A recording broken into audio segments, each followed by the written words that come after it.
감사합니다. 자, 오늘 말씀은 헌신에는 반드시 보상이 따른다 라고 하는 제목으로 우리 말씀 함께 나누겠습니다.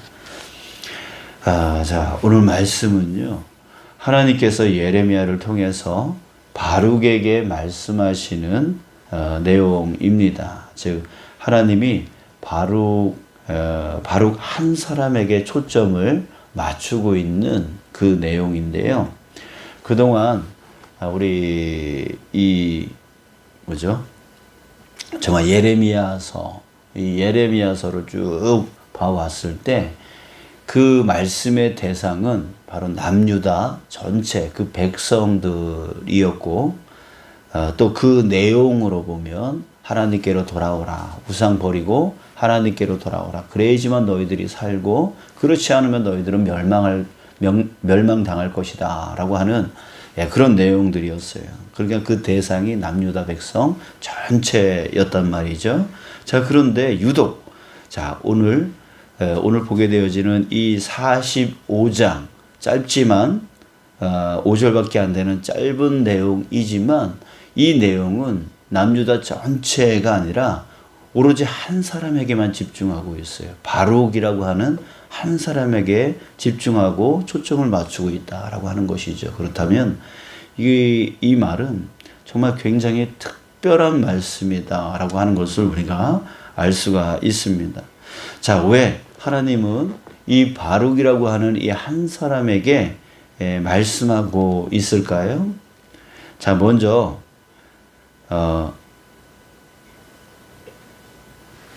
죄송합니다. 자, 먼저 바룩이 누군가를 먼저 우리가 살펴봤으면 좋겠어요. 바룩이라고 하는 이름 기억하시죠?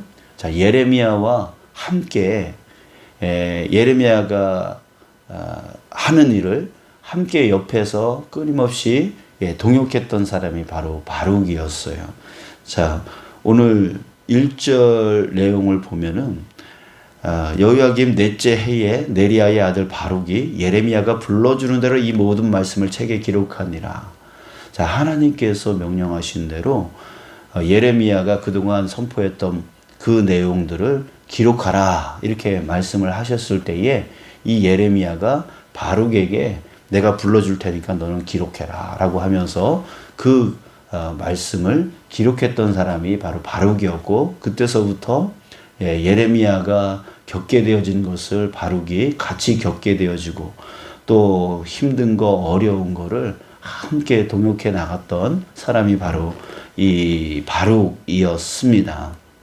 자, 그래서 예레미야가 받는 고통도 고난도 함께 겪어야만 했던 사람이 바로 바룩이었습니다. 자, 그런데 지금 바룩의 마음이 편치가 않습니다. 왜냐하면 3절 보니까 내가 일찍이 말하기를 화로다, 여호와께서 나의 고통에 슬픔을 더하셨으니, 고통에 슬픔을 더하셨으니, 이게 지금 그냥 고통이 아니라 지금 겹겹이 쌓여있는 고통, 슬픔, 그런 마음을 말하고 있고요. 나는 나의 탄식으로 피곤하여 평안을 찾지 못하도다.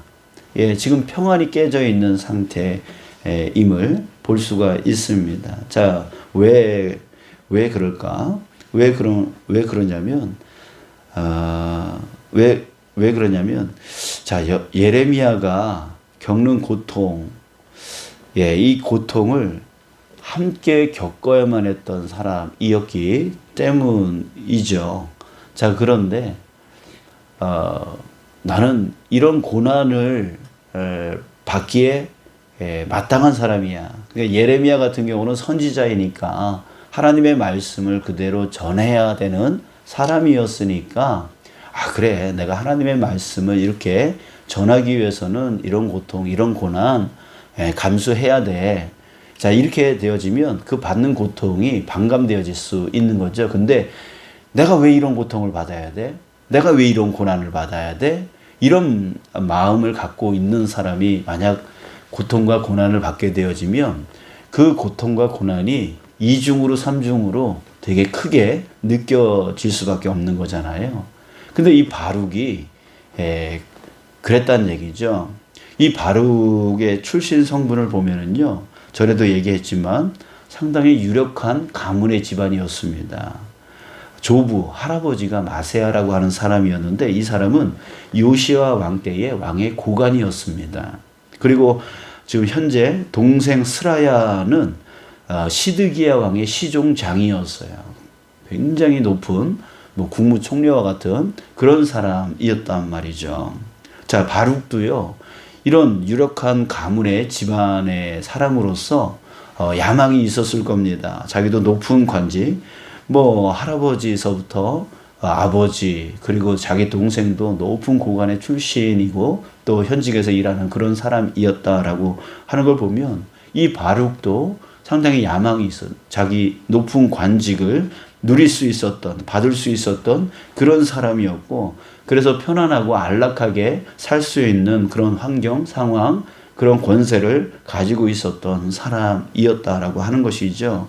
그래서 이 사람이 그런 야망이 없지가 않았었어요. 어디서 우리가 알 수가 있냐면 5절에 보면 네가 너를 위하여 큰 일을 찾느냐.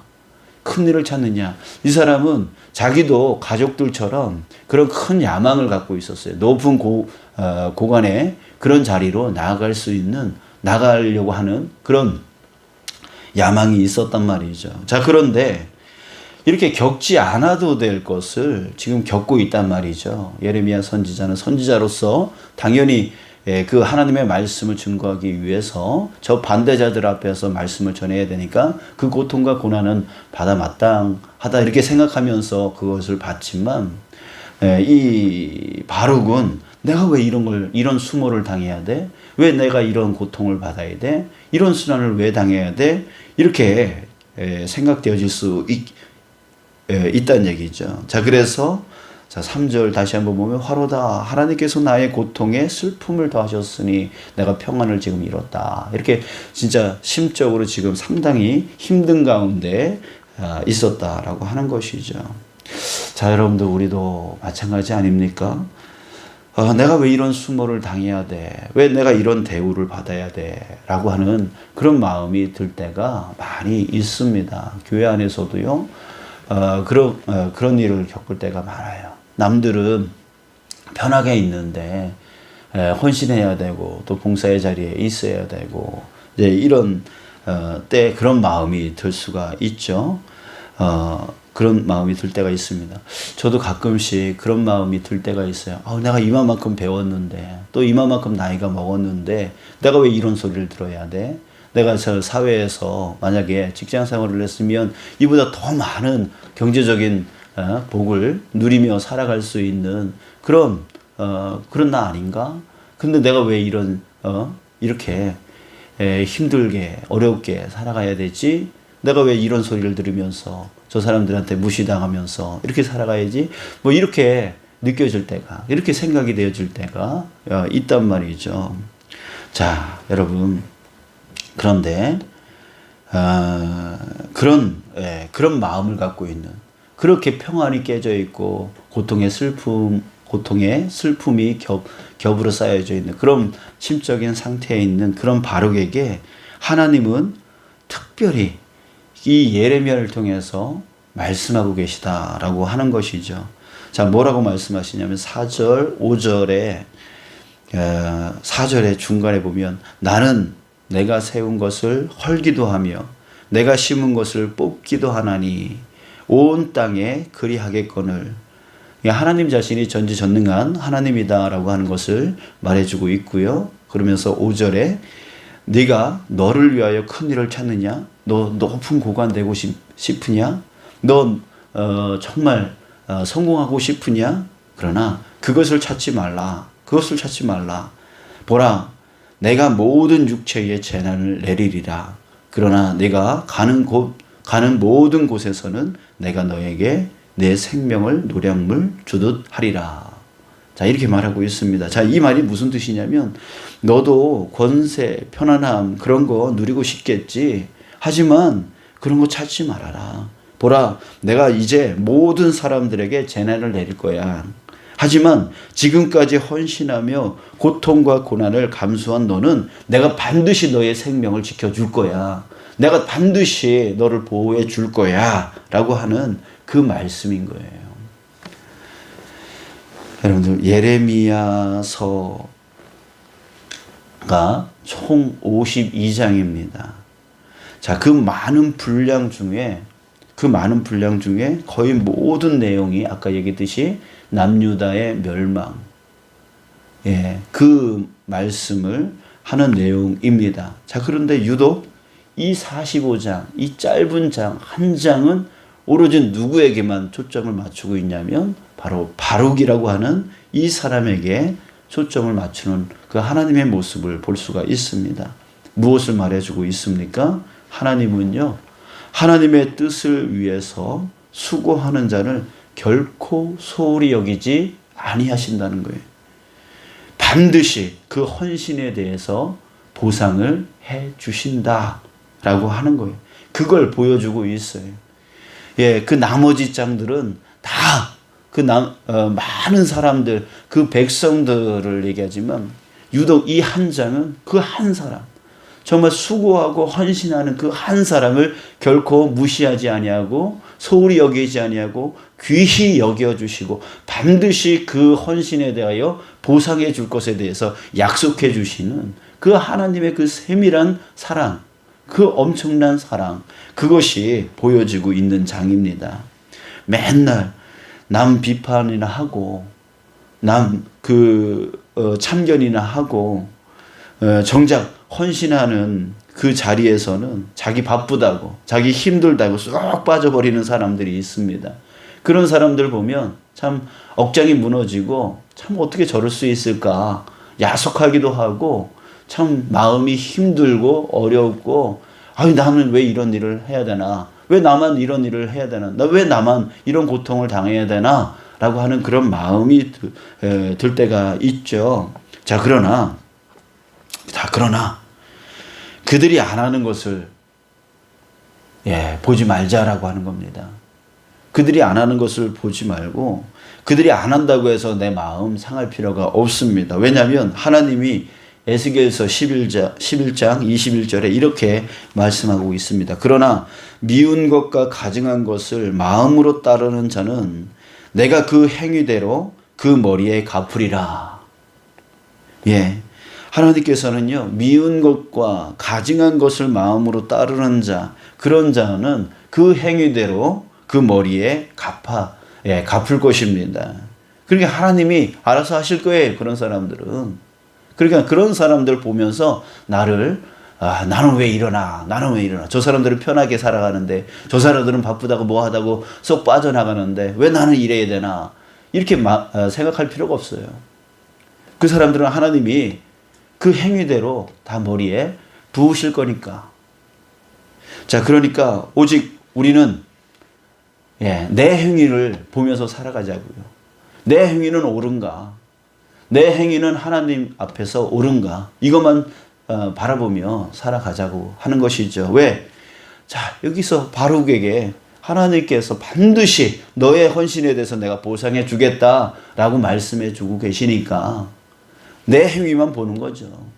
내 행위가 하나님 앞에 온전한 헌신인가, 온전한 봉사인가, 내가 그것을 이루고 살아가고 있는가, 그거에 따라서 하나님께서 나에게 반드시 보상해 주는 그런 하나님이시니까 그 하나님만 바라보고 열심히 헌신하며 봉사하며 살자라고 하는 것입니다. 남 보면서 왜 나만 일어나 라고 하지 말고 하나님이 나를 보시니까, 나에게 초점을 맞추고 계시니까, 나의 헌신을 결코 소홀히 여기지 않고 계시는 거니까 우리 그것만 바라보며 나가자라고 하는 거죠. 저들은 하나님께서 또 저들의 행위에 따라서 그 머리에 부어주실 것이니까 하나님께 내어 맡기고 나는 내 행위대로 내 온전한 모습으로 나아가자라고 하는 겁니다. 우리 마태복음 6장 33절에 우리가 잘 알고 있는 말씀이 있죠. 먼저 그의 나라와 그의 의를 구하라. 그리하면 이 모든 것을 너희에게 더하시리라. 그렇습니다. 우리가 먼저 그의 나라, 그의 뜻, 하나님의 나라와 하나님의 뜻을 위해서 섬겨나가면 하나님께서 우리에게 필요한 것들, 부족한 것들, 그런 것들을 하나님께서 반드시 채워주시겠다라고 하는 말씀을 해 주셨습니다. 자, 우리에게 필요한 것은 바로 무엇입니까?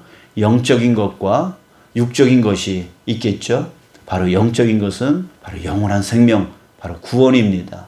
구원이 필요합니다. 자, 그랬을 때 우리가 먼저 그의 나라와 그의 의를 구하여 나가면 우리가 그 믿음 안에서 얻게 되어지는 그 구원, 그 영생의 복을 우리는 반드시 얻게 되어질 줄 믿습니다. 또한 우리의 삶 가운데 필요한 그 육적인 그 풍성함 또한 하나님께서 반드시 채워주실 줄 믿습니다.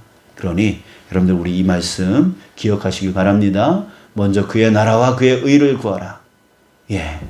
남들 안 하고 있더라도 그것 때문에 나를 이렇게 비교해가지고 왜 나만 이러지 말고 먼저 그의 나라와 그의 의를 구하는 그 삶을 살아가면 하나님께서는 반드시 우리에게 영생의 복과 육적인 풍성함을 채워주실 줄 믿습니다. 자, 또 우리 마태복음 26장이나 마가복음 14장에 나오는 동일한 내용이 있는데요. 한 여자가 예수님께 자신이 그동안 결혼을 위해서 모아놨던 향유 옥합이 있었습니다. 그에 대한 가격이 엄청났습니다. 300데나리온이라고 얘기를 하는데 지금으로 말하면 결혼 지참금을 모은 거예요. 그 향유 옥합은 결혼 지참금이었어요. 자, 상당히 비싼 거였는데 그것을 예수님께 바쳤어요. 예수님을 위해서 깨뜨렸어요. 깨뜨려서 예수님의 머리에 부어줬단 말이에요. 주변 사람들이 뭐라고 막 그랬어요. 야, 그 돈이면 가난한 사람들을 위해서 얼마나 많이 도울 수 있는 건데 라고 하면서 막 비난을 했어요. 그런데 예수님은 그러지 않았어요. 예수님이 뭐라 그랬냐면 이 여자가 복음이 전해지는 그 어느 곳에서나 이 여자가 한 것에 대해서 사람들에게 알려지리라. 그 이름도 알려지리라 라고 하는 축복의 말씀을 해 주셨습니다. 헌신에는 반드시 보상이 따른다 라고 하는 것입니다. 여러분, 우리 다른 거 보지 말고 다른 사람 보지 말고 정말 나의 이 헌신을 결코 간과하지 아니하시고 소홀히 여기지 아니하시고 정말 반드시 보상으로 영원한 생명과 또한 육신의 그 모든 필요들을 채워주신 그 보상해 주시는 그 하나님만 바라보면서 내가 하나님을 위해서 그의 나라와 그의 뜻을 위해서 무엇을 할 것인가, 어떻게 섬겨 나갈 것인가, 우리 그것을 고민하면서 우리 헌신을 다짐하며 나갈 수 있는 저와 여러분들 되시길 주님의 이름으로 축복합니다. 그래서 정말 오늘도 주님께 헌신하며 나가는 그날 되어지길 위해서 또한 이 교회와 우리의 가정과 직장 사업장과 그 모든 것 위에 하나님의 나라가 임하고 하나님의 뜻이 이루어지기 위해서 하나님 나를 사용해 달라고 우리 기도할 수 있는 이 시간 되어지기를 간절히 축복합니다. 기도하겠습니다.